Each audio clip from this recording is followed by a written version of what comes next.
আৰু তেওঁ generation bitter এক অন্যতম আকৰ্ষণ অদ্ভুত আকৰ্ষণ হ'ব এজন ফিলান্থ্ৰপি হ'ব দানী হ'ব দাতা হ'ব হিউমেটেৰিয়ান হ'ব পৰম পুণ্য পবিত্ৰ আত্মা মানৱ দৰদী আত্মা যাৰ হৃদয় পৃথিৱীৰ দৰে বহল প্ৰতিজন আত্মাৰ প্ৰতি তেওঁ সদাশীল হ'ব বিনয়ী হ'ব সেই নিৰ্মাণকাৰী শিশু সুলভতা থকা আত্মাই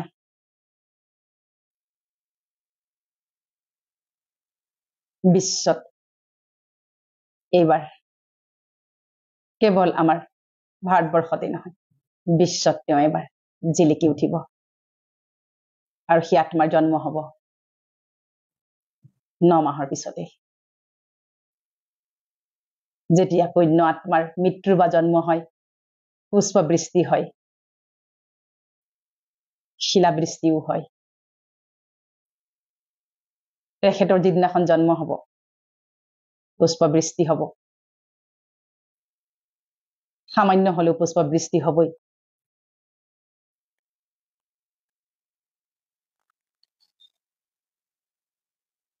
পানীৰ প্ৰতি ভয় থাকিব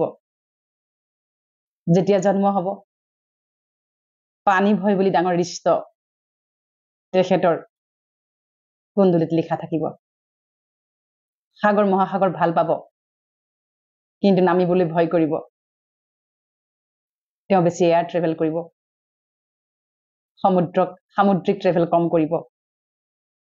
আৰু দেখা গৈছে ভেজিটেৰিয়ান হ'ব আৰু নিজৰ স্বাস্থ্য লোক দায়িত্ব কৰ্তব্যৰ প্ৰতি খুব সচেতন হ'ব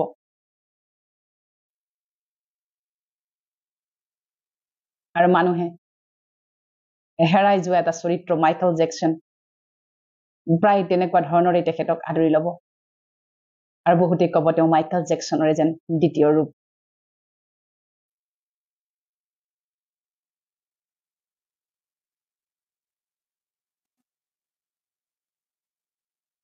কেৱল এটা কথা মই স্পষ্ট ৰূপত মেছেজ নাপালো ড্ৰেছ আৰু এড্ৰেছ মানে ড্ৰেছ মানে শৰীৰ মেল নে ফিমেল হ'ব আৰু এড্ৰেছ একজেক্টলি ক'ত হ'ব গতিকে এইখিনি মই টাচিং পাইছিলো তেওঁ অতি সন্তুষ্টতাৰে পৰম সন্তুষ্টতা মূৰত হৈ জীৱনৰ প্ৰতি তেওঁ কোনো আক্ষেপ নোহোৱাকৈ সেই আত্মাই শৰীৰ ত্যাগ কৰিছে সেইটো মেছেজো পাইছিলো যে মোৰ কাৰোৰ প্ৰতি কোনো আক্ষেপ নাই মোৰ একো আৰু পাবলগীয়া নাছিলে মোৰ কাৰ্মিক একাউণ্ট ক্লিয়াৰ হৈ আছিলে মই এভাৰ ৰেডি আত্মা মানে সকলো সময়তে তেওঁ ৰেডি হৈ আছিলে ড্ৰেছ সলাবলৈ তেওঁ সন্তুষ্টতা হৈ পৰম সন্তোষৰে তেওঁ নিজক আচলতে নিজৰ শৰীৰটো নিজেই আচলতে ত্যাগ কৰিছে বুলি তেওঁ মোক মেছেজত পাইছো তেওঁৰ কোনো বহুত বেছি আশা নাছিলে আৰু কিবা কৰিম এনেকুৱা বহুত ডাঙৰ আশা টাইপৰ নাছিল যি কাম তেওঁ কৰি আছিল যি আধৰুৱা হৈ আছে সেই আধৰুৱাখিনি ডেফিনেটলি তেখেতৰ যি আজি কলা কৌশল ইয়াত আছে তেখেতৰ অন্যতম জীৱন সংগী গৰিমা চিষ্টাৰ প্ৰমুখে তেখেতৰ যি নিকটতম বন্ধু বান্ধৱ সকলোৱে পূৰা কৰিব বুলি মই আশাবাদী গতিকে এতিয়া আমাৰ কৰণীয়খিনি মই ক'ব বিচাৰিছো পৰমাত্মাৰ মহাবাক্য অন্তমতি সৌগতি আমি অন্তত যি মতি লৈ পেলাই আমি শৰীৰ ত্যাগ কৰিম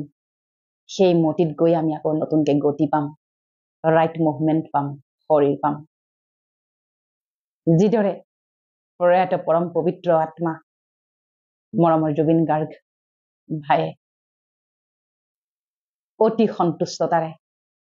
সকলোকে মৰম নিস্বাৰ্থ প্ৰেম মৰম দয়া কৰোণাৰে সকলোকে মোহাচ্ছন্ন কৰি থৈ গুচি গ'ল ভগৱানে যেনেকুৱা হোৱাটো বিচাৰে ঈশ্বৰ আল্লাহ গড ভগৱান পৰমাত্মাই যেনেকুৱা হোৱাটো বিচাৰে আপুনি সেই সকলো গুণ তেওঁৰ ভিতৰত আছিল আমাৰ কৰ্তব্য আমি যেন নিস্বাৰ্থ মৰম ভাল পোৱা ক্ষমা ভাৱনা দয়া কৰুণা শান্তি আমি হৃদয়ত বিৰাজমান কৰি ৰাখো অন্ততঃ পৰিচয় দিবলৈ আমি জুবিনৰ দেশৰ মানুহ তাৰোপৰি আমাৰ কৰ্তব্য এই 13 দিন আত্মাই শৰীৰৰ আশে পাশে থাকিব যিমান আশীৰ্বাদ পাব সিমান আত্মা হীৰাৰ দৰে ফটফটীয়া হৈ সমগ্ৰ বিশ্বত পুনৰবাৰ শৰীৰ লৈ নিজক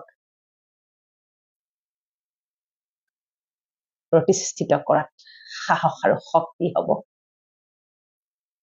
যিসকলে ভাবে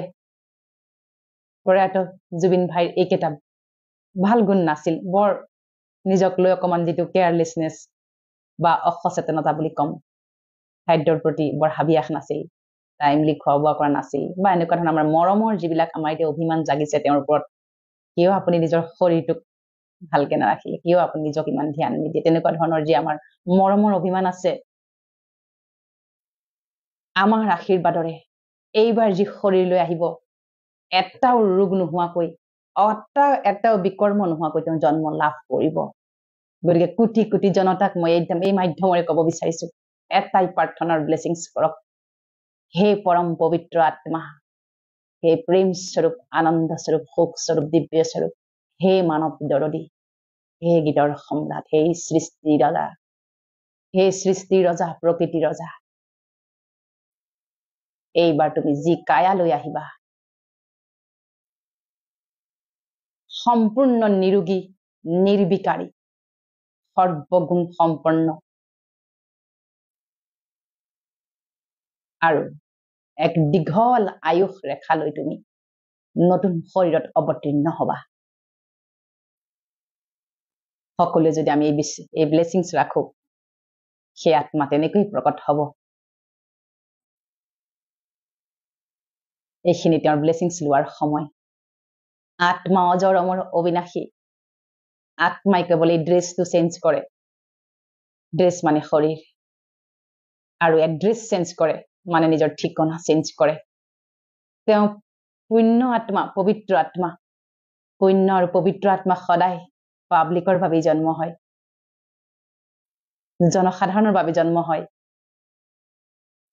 কাৰণ ইমান বিশালতা পৰমাত্মাই নিৰ্বাচন কৰি কৰিহে প্ৰদান কৰে গতিকে সেই পুণ্য আত্মা এবাৰ বিশ্ববাসীৰ বাবে জন্ম হ'ব বিশ্ববাসীক প্ৰেম দিব বিশ্ববাসী হৃদয়ৰ আমঠু হৈ জন্ম হ'ব সকলো একে আশাৰে উজাৰি কওক হে আত্মা তোমাৰ যি অকমানো বিকৰ্ম আছে কিবা বেয়া বস্তুৰ প্ৰতি তোমাৰ যি আকৰ্ষণো আছিল সমস্ত তুমি আজি পৰিহাৰ কৰিছা তুমি সমস্ত বিকৰ্মৰ পৰা উদ্ধাৰ হৈ পৰিছা